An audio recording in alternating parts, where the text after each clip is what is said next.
Now, I'm delighted to introduce our third and final keynote speaker of the conference. Kristopher Leask currently serves as an elected councillor in Orkney Islands Council and as the Policy Manager for Community Energy Scotland. As a councillor, Kristopher's work focuses on sustainable development, decarbonisation, strategic planning and biodiversity. In this role, Kristopher also chairs the Sustainable Development Delivery Group within the Orkney Community Planning Partnership. As Policy Manager for Community Energy Scotland, Kristopher oversees stakeholder engagement with government, MSPs and MPs, and engagement on policy issues such as consultation, policy creation and consultation with member organisations. Studying international relations with an MA Honours at St Andrews before undertaking a Masters in Renewable Energy Development at Heriot Watt, Orkney, Kristopher continues to work on issues which involve the interrelation of energy relations, decarbonisation and policy. So I'd like you to put your hands together and welcome Kristopher to the stage. Over to you. Can you speak close to the microphone? Yeah. I'll try and do my best to stay close to the microphone, but I think it's set for different heights than perhaps mine is. But yes, thank you very much to Karen for inviting me here today to speak about something I'm very passionate about and which is a huge part of all the work I do. And as you'll all be familiar, that any discussion of the marine environment or marine energy can easily grow arms and legs, and it leads to us going round in circles. So remaining both focused in our work to achieve this balance and broad in our scope of the challenges and opportunities is itself a big ask, and it's going to push not only local governments but partners across the whole sector and within this room significantly. That being said, what I want to achieve today is to give you a broad outlook from my perspective of local government and the community sector.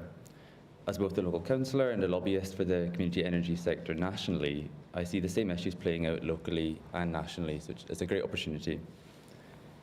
And while having that wide view ahead of us is useful, it also stresses to me the scale of the challenges ahead of us. And I firmly believe that we can overcome these. We can look back in 20 years' time and consider the energy transition to have been a success for all of Scotland and for all of our communities. But that will be no easy task, and it requires ambition at all levels of civil society. So I'm going to begin by considering the theme of this conference, balance, and how that is central to the entire discussion around energy development, the marine environment, and coastal communities. Moving on to my own work, I'll introduce you to the paper which Community Energy Scotland, alongside partner organisations, has developed, and the call to action we issued for the Scottish Government. From communities to local government, I'll consider the challenges and opportunities for local government as a central actor in places like Orkney, and argue that we have no choice but to try and gain from the energy transition and that we cannot be passive actors. Moving then to the national and international context, I'll consider the geopolitical shifts which are driving the changing structure that the UK, Scotland and Orkney must learn to operate in, and further argue how small actors like Orkney can be winners in this change. So the theme of balance is a very apt one for Orkney, given the task ahead of us collectively to manage the impacts of the transition to net zero and to emerge from that more sustainable and prosperous. The issue of balance is at the crux of the ongoing discussions around marine energy, infrastructure development and decarbonisation. Competing priorities force us to consider what is a balanced approach between ambitious and vital climate targets, tackling the biodiversity crisis, an international industry developing in offshore wind, continued economic development through innovation and research, unavoidable demographic challenges, and unprecedented limitation on public resources. And marine energy is bringing to the fore the UK's out-of-date grid and port infrastructure that has woefully by the UK government not been invested in early enough. We now find ourselves on the back foot. In Orkney, that means limitations in future energy development, unnecessary complications and barriers when we try to find solutions to our own problems, and an atmosphere of competition, uncertainty and risk between local government, national government, communities and the private sector.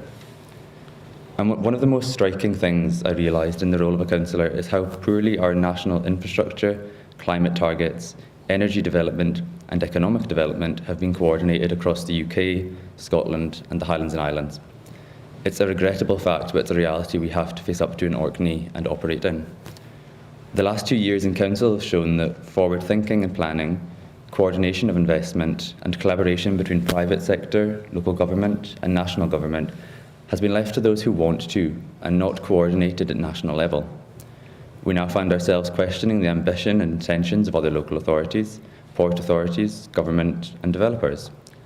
And these market conditions and mentalities hinder both value for money strategic investment and the effective build-out of offshore wind.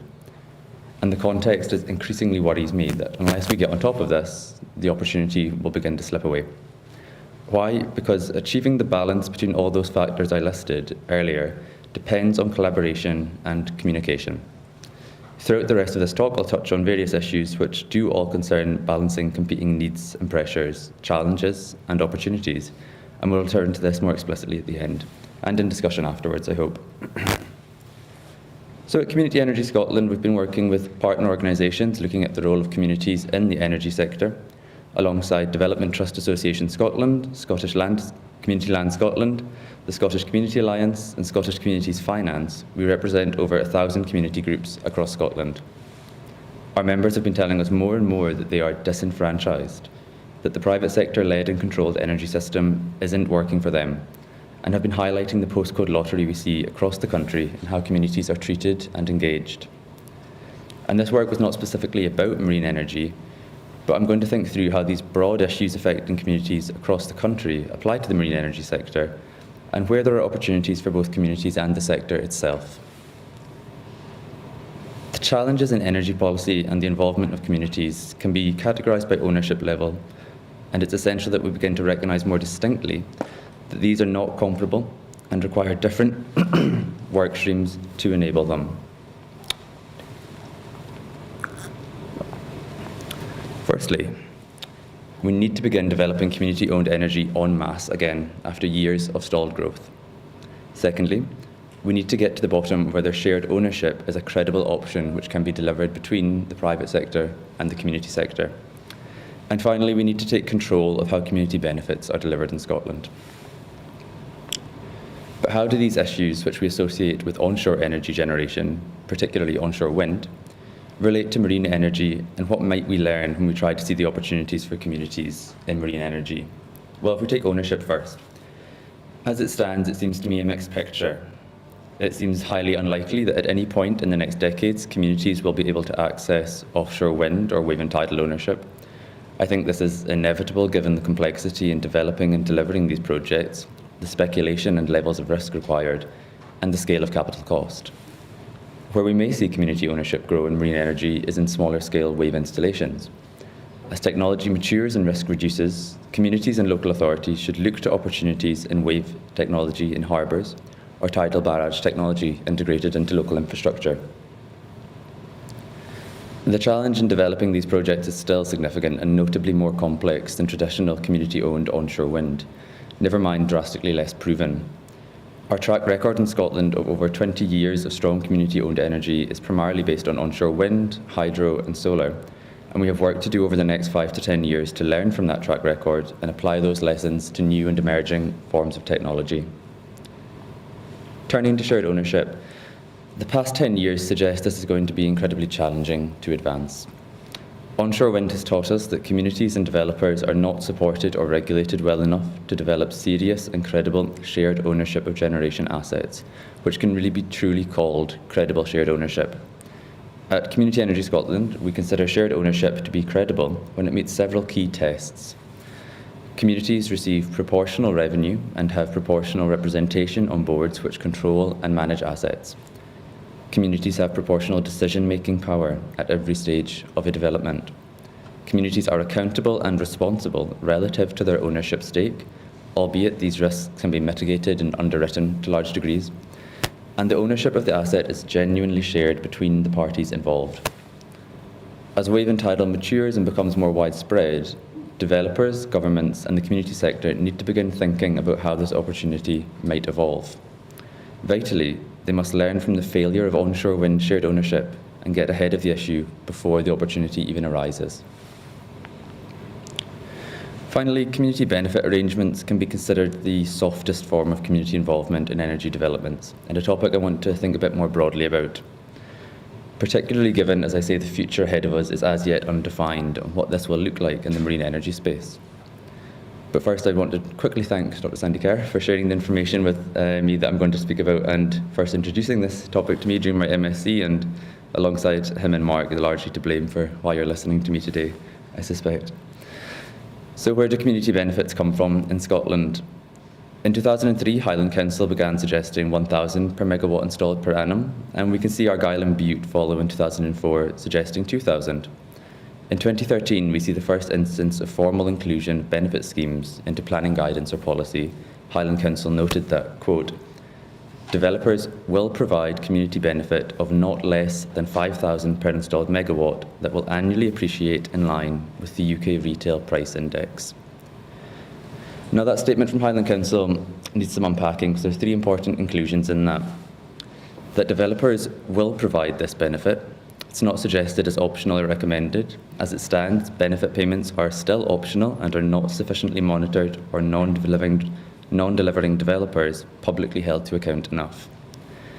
It's the start of what we still consider the norm payment, £5,000 per megawatt installed per annum. And lastly, that these payments will appreciate in line with UK RPI. And this has not become a norm across community benefits, and is something we're still telling the Scottish Government needs to be addressed 11 years on. So why should community benefits apply to the marine energy sector? Well, marine energy development can't be considered unique or too distinct to be excluded from our approach to community benefits and ownership.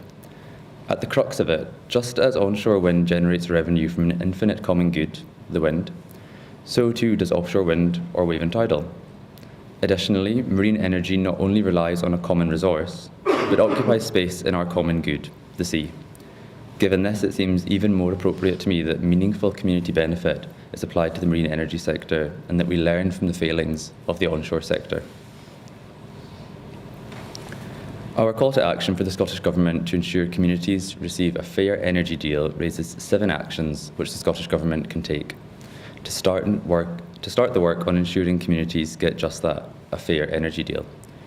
Broadly, they cover accelerating growth in the community energy sector, setting a wholly owned community energy target of 1 gigawatt by 2030, tackling the looming challenge of repowering community assets, increasing uptake of shared ownership, mandating developers to report on community benefits, updating the good practice principles for community benefit, and creating a Scottish Community Wealth Fund.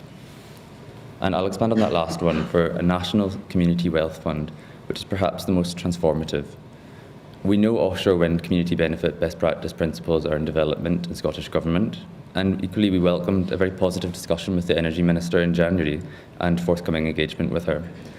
She recognised the need to leverage the enormous scale of investment going into the sector so that it benefits communities too, and we believe a national community wealth fund needs serious consideration by Scottish Government to achieve and deliver this.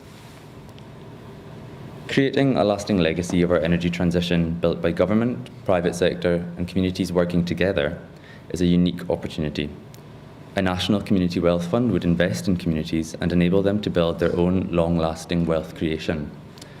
Likewise, it can deliver the commendable national agenda of community wealth building without being a burden on incredibly strained public finances. Community benefits from offshore wind, transmission infrastructure and dormant assets will amount to hundreds of millions, and we need to be using these strategically to set ourselves up for decades ahead. The lesson we learn from onshore wind community benefit is that postcode lotteries emerge and patchy practice which does not deliver equally for communities or communities across Scotland. Akin to the structure of the Scottish Land Fund, a national community wealth fund would both simplify the national practice of community benefit and enable a redistribution of money and assets within our economy.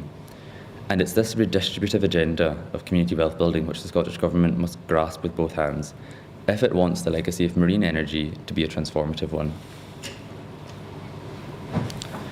I'll move now to my work in Orkney and to the context that you'll all find yourselves in, and I'm sure you've been hearing a lot about. We already have many successes to be proud of, which I'm sure you've heard of. Orkney has unarguably punched above its weight and capitalised on the last 20 years of energy innovation and transition. and taking EMEC as one of the many possible examples who have grown and developed in line with the opportunities which exist in Orkney. As the International Centre for Innovation in Wave and Tidal, amongst other energy systems, EMEC secured $49.5 million in R&D funding between 2016 and 2023.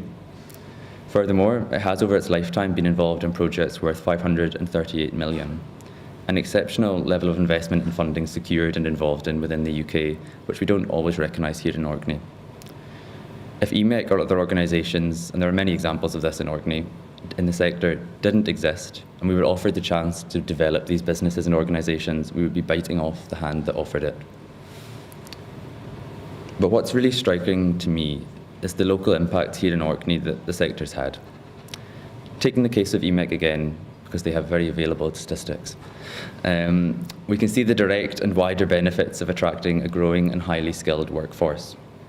As one of the top 20 employers in Orkney, which in 2022-23 year paid its employees $2.8 million, EMEC and the myriad of other energy sector businesses are directly putting money into our local economy and into households. Likewise, EMEC statistics show the demographic value of having a thriving energy sector.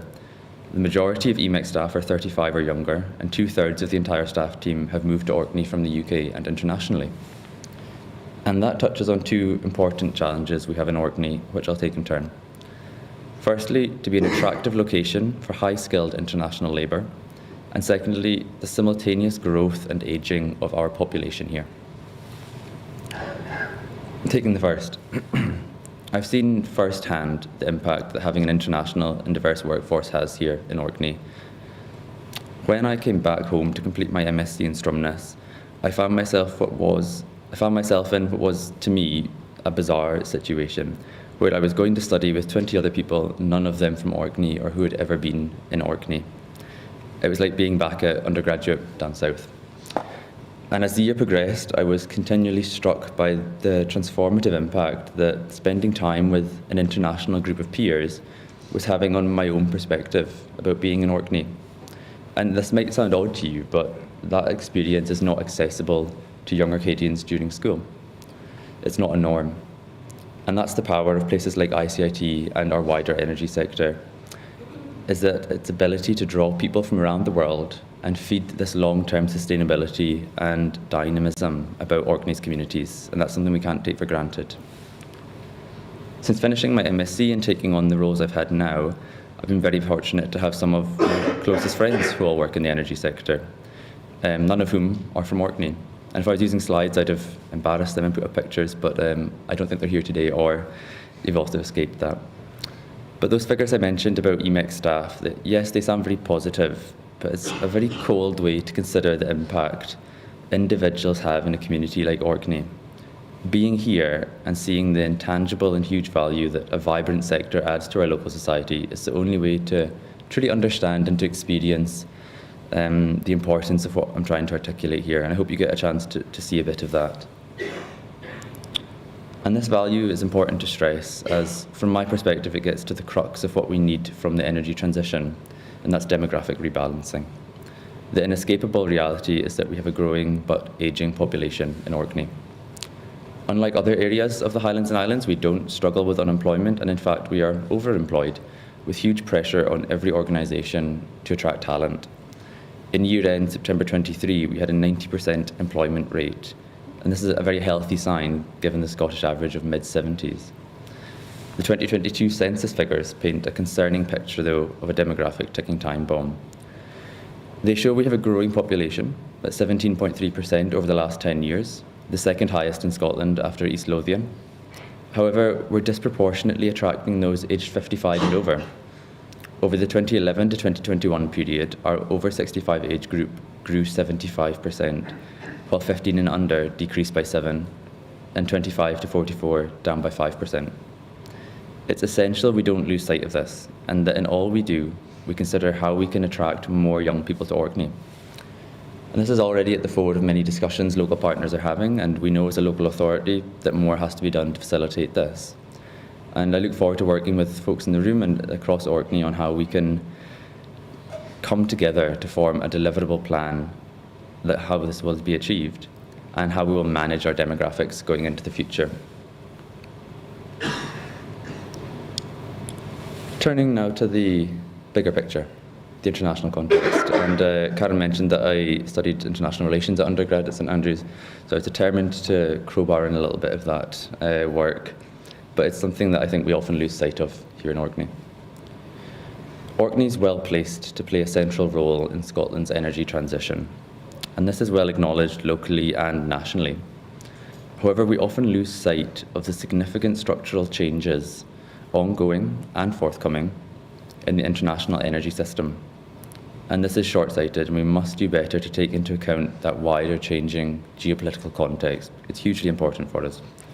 And it's only when we understand the transition from traditional energy geopolitics to renewable energy geopolitics can we think in that informed, long-term and strategic manner about where we want to position Orkney both nationally and internationally. The field itself of renewable energy geopolitics has only emerged really in earnest in the last 15 years, but it's going to become increasingly important, and I believe we've got to get ahead of the curve and really get familiar with the changes occurring. So I'm going to very briefly touch on 3 of the changes internationally that we're likely to see and try to highlight why these are going to be relevant to Orkney and the wider sector. So firstly, international energy markets will become less oligopolistic. Jimmy Carter once said, and this is a great quote, I think, he once said when asked about the changing energy geopolitics of renewable energy that no one can ever embargo the sun or interrupt its delivery to us. And in that, he succinctly captures the scale of change that we'll see within energy geopolitics and how policymakers consider issues like energy security. Renewable energy is far more abundant and geographically dispersed than fossil fuels. Those states which can create dependencies from others on their resources will be the winners in that changing market. And the UK is clear in its ambition to do so and capitalise on the world-leading marine energy potential within UK waters. EIMR, the International Renewable Energy Agency, undertook analysis in 2019 and determined that the winners and losers in this changing energy market will be decided by 2 factors. Firstly, a state's exposure to hydrocarbon dependencies, and secondly, the resilience of renewable energy supply. Now, while the first is largely a role for the UK government in managing a national energy system, the second speaks to the opportunity for Orkney to support development of offshore wind, and importantly, to continue driving forward the tidal sector, which can provide much needed predictability and generation. Secondly, increasing value and strategic importance will be placed on specialised knowledge. Now, the UK, Scotland and Orkney all have a wealth of skills and expertise which will become increasingly important within the international energy system and within energy politics. International competition over patents, specialised knowledge and skilled workforces is already fierce. But internationally, we've been a global leader in wave and tidal energy. A strategic leadership position such as this one is vitally important to sustain and build on. Economically, both Orkney and the UK will continue to benefit from increased employment in high-skilled jobs, taxation revenue and export value. Additionally, political agency in the energy system, both nationally and internationally, will become more and more influenced by access to patents and technology, as well as the ability to lead innovation and research. Finally, the social value of this strategic leadership position shouldn't be forgotten, and our ability to attract international labour who are increasingly in high demand. The outlook for the UK was, of course, undoubtedly worsened by leaving the EU and the collective shelter that EU funding and projects provided. However, there are still opportunities ahead if government at all levels recognise the importance of maintaining our lead in wave and tidal, given it's one of the few generation technology areas we do nationally lead in.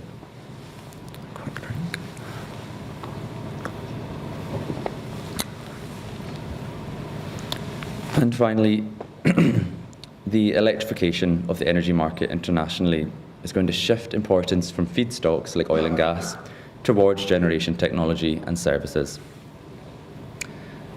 This will in turn bolster the importance of the north of Scotland and places like Orkney, particularly as future offshore wind generation moves further north.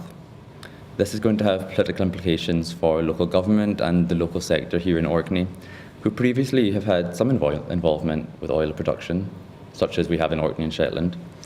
but who now find themselves as hubs and operating centres which enable offshore wind.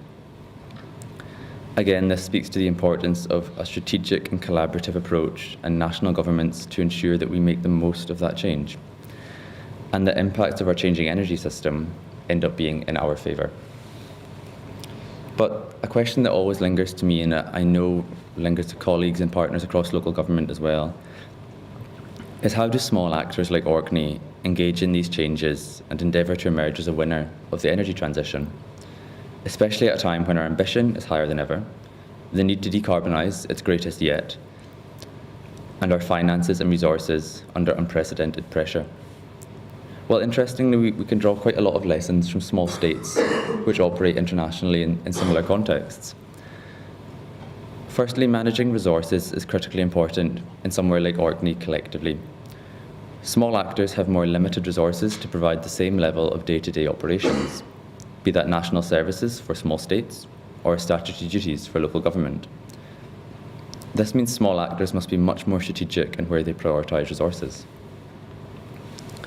Secondly, small actors do not have the flexibility like that of larger actors. Large actors have workforce and financial flexibility in which they can speculatively develop projects, allocate resources to strategic thinking, and plan further ahead as they're less vulnerable to financial and system shocks. Small actors, however, cannot do these things nearly as easily.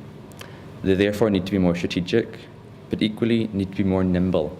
They must have processes and structures in place which allow them to capitalise on unforeseen opportunities, to change tack quickly, and build resilience to shocks. Thirdly, large actors are able to build specialist knowledge and skills much more easily than small actors. As I've highlighted already, these skills and specialist workforces are already notably more valuable than 15 years ago, and that trend will continue. And this poses several challenges for small actors who must make themselves as attractive as possible to entice these skilled workforces to join them, who must plan carefully for which skills will be particularly important to their long-term goals and development, and to take account of the opportunities for collaboration which exist. And that final point is particularly relevant today, considering the wealth of experience and knowledge in Orkney's marine sector. Small actors such as local government and Orkney more broadly must make better use of collaboration to ease the disadvantage of a limited specialist workforce. And we've done that incredibly well in Orkney over the past 30 years, and we have arguably one of the most disproportionately high levels of skills and energy expertise per 1,000 people. Of course, we could be doing better still, though. But if we look across Scotland for that kind of strategic collaboration and partnership working, I'm confident we have been and can continue to lead in that respect across Scotland. So, I hope I've impressed upon you both the scale of the challenge ahead and the diversity of issues which small places like Orkney are going to have to contend with. It's daunting at times, but it's also exciting. And I'd acknowledge as well, I haven't even touched on wider economic impacts like supply chain development or managing service provision and housing, or the environmental impacts and the biodiversity crisis. On the first two, though, I hope that those interested have been or will engage with discussion, and they are both hugely pressing issues constantly being looked at and discussed in Orkney. However, to be able to flesh them out would take just as much time again to do them justice.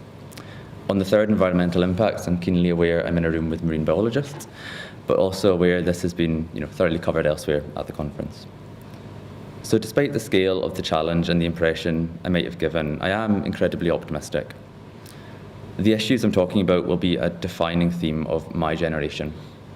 And when I look back in my 60s, in the 2060s, I'm determined that we will do so with a sense of accomplishment and of pride.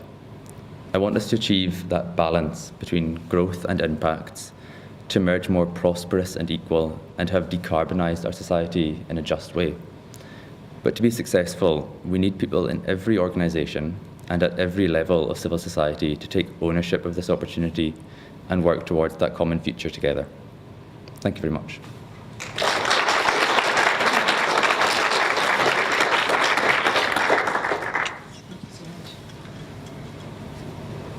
Thank you so much for that, Kristopher. I think we've got a bit of time for questions, so if I can ask anyone that has questions to put their hands up. David, thank you.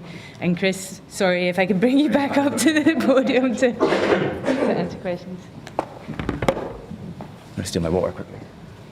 Thank you, Chris. So you talk very eloquently about your own experience at postgraduate level, but I was wondering if you saw any value and any specific opportunities for, specifically in Norfolk, perhaps, but just generally, for younger people to get involved both with the science and with the industry and with the international community. How that might come about? Yeah, I think it's a good question. There are a number of things I flagged that already go on. So things like the part-funded Orkney Islands Council graduate placements and internships that I know places like EMIC have had successful uptake of. I think in general, what's been most impactful to me anyway, and I could list off a whole lot of examples of events we could be running, but I don't think that's at the crux of it. What really is at the crux of it to me, and I touched on it in my talk, was having people who are willing to support and nurture younger people in the sector, to bring them on, to encourage them, to spark that interest. And that starts at school level, from engaging with young people in the issues and making sure that they understand not only the importance of the issues they're learning about and how it's going to be central to the next 100 years, but also the huge opportunities ahead of them in terms of careers. I've been fortunate to have people like Mark and Sandy who have done that for me, and hence I'm here today. But without people like that, it's hard for me to see how we'd have so many people staying on from ICIT and taking on roles in organisations and actually our sector growing. So I think my point would be it's about a wider culture of mentorship and nurturing that I think is really important here, that we need to do better at fostering out with energy as well, out with that sector.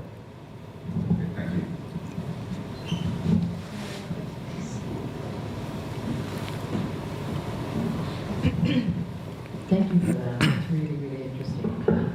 I'm wondering, when you're talking about community ownership and community benefit and getting ahead of the game, I think I agree totally. It's what needs to be done, and we shouldn't fail at offshore wind. Do you have any examples internationally of anybody who's done this, or are we going to have to design it here ourselves? In marine energy, there aren't really any examples yet of that, given that I think we're at the lead of the mass build-out. Where we have good examples of regulatory or legislative processes in place which ensure community ownership or shared ownership is places like Denmark, where in 2007 and 11 they introduced legislation which ensured 50% or the degree of community ownership or shared ownership. I think we've missed the game on that one, to be honest, and that's passed. And really now in Scotland what we're trying to do is catch up from a missed opportunity like that in the noughties when the build-out of onshore generation began, and try and make the best of what we have in the existing sector and in the developing marine sector. So I think there's an opportunity there to be a bit of a world leader in that and to really do things creatively and ambitiously, and that speaks then to the redistributive agenda that I think we need to unashamedly take. We need to be bold in saying that we want to transform our economy and redistribute asset ownership and revenue income to different parts and levels of it, rather than the last 20 years, which have really been soft pandering to communities by the private sector in varying roundabout ways. None of them really clear as to what we were trying to achieve or do.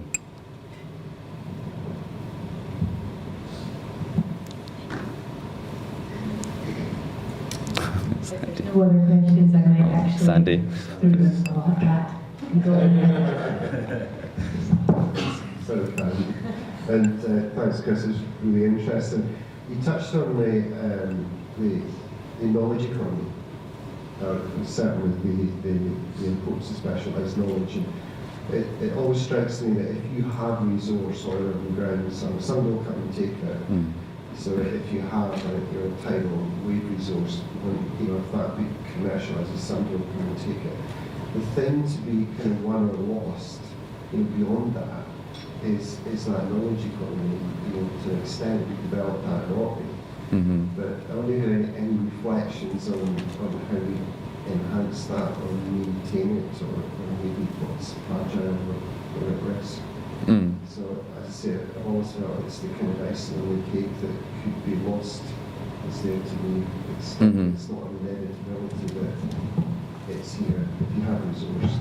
Yeah, I agree. So taking the fragility point first, I think we do often forget how fragile our system and all the advantages and strengths we built up are for two reasons, I would say. One being that we cannot become a blip in the story of renewable energy, whereby a lot of research and innovation is done here, but we never really get to the next step of build out or capitalizing on those gains. The second being that we don't prepare our resources and services like schools, healthcare, housing, social care adequately, and we stop becoming an attractive place to come, or we actually start to lose people. It has to be a sustainable cycle of people coming, staying, and also wanting to stay. In terms of building on the knowledge economy we have, I think that I'm hoping that that shouldn't be us working against the tide there. I think as offshore wind and marine energy develops, there will be increased demand and increased need for that knowledge and expertise in Orkney. Where we have to be cautious is in making sure that we work with UK government, Scottish government and partners to guide that development and growth in the right way. So we're balancing the growth and the impacts that any growth has, but also to support an expansion of study across institutions into the sector. And really where we want to be is to have that pipeline and that the ownership of the pipeline of the knowledge economy. So we're bringing people through the whole process of early years, secondary, tertiary, early employment, business startup, and that's where we've done well in the past, I think. But from discussions with partners in Orkney, I think that's becoming more pressured and harder to do.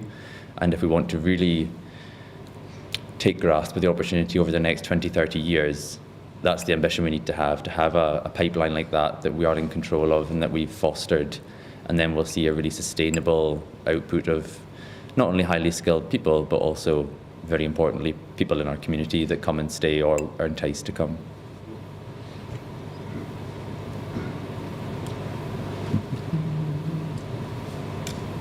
If there's not any other questions, I'm totally going to jump in and no other questions?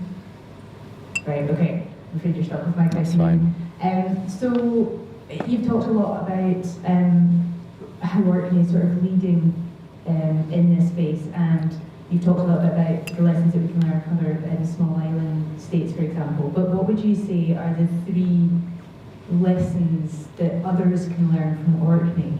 What would be the three sort of take-home messages that people should really come and speak to people from Orkney about or learn from the Orkney experience? I think, in the first instance, I've deferred to people who have been around for longer than I have and have seen the whole lifetime of the Orkney energy story unfold. But from my experience anyway, I'd say something that we do really well is collaboration. And yes, it might not always be sort of rosy and chummy like it might appear on the surface, but I think we get a very good job done of that collaboration. And we think in a holistic Orkney sense. So you might have heard the term Orkney PLC or Team Orkney, and a phrase that gets used to describe folks from Orkney going and advocating externally for Orkney and for the common good.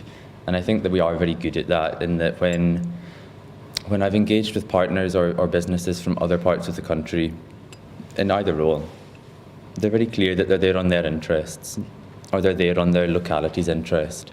They're not there representing a region or a county, really. They may be in theory, but that doesn't come through.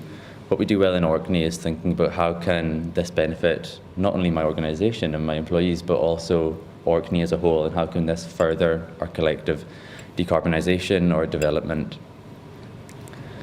I think in Orkney we've also, I know it's hard to say whether this is a success of Orkney that you can replicate, but we have a very, very entrepreneurial spirit here in Orkney. ICIT itself has been the starting place for quite a lot of successful businesses we now see in the energy sector. We've got a wide range of businesses who have diversified well and engaged in the energy sector, which has been a huge opportunity for them. And I think that you have to have that sort of gung-ho attitude to capitalising on the opportunities. And I mentioned that in my speech about having that nimbleness to take opportunities. I think we've done that reasonably well in Orkney, that I've seen anyway, despite it becoming harder and harder. I would say with reduced resources and what seems to be an increasingly complicated bureaucratic and political context to operate in.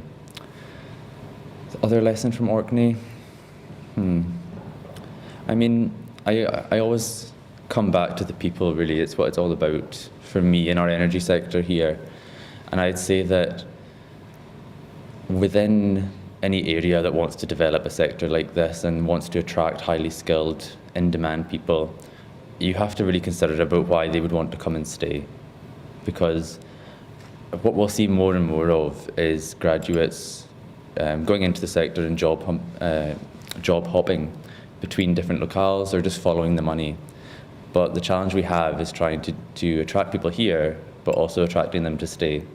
And I think that the dynamic of the community here, the fairly healthy social scene, you know, the eclectic just life in Orkney is actually really valuable and fairly intangible, but quite essential to the reason why we've had a successful energy sector here that seems to have not only lasted its first wave, but continues to have successive new entrants to it in Orkney, and that's reflected in the demographics as well of the energy sector. I think it's a really healthy sign. Lovely, thank you so much, Kristopher. And I think with that we will draw this session to a close. So if I can ask everyone again to put their hands together for Kristopher.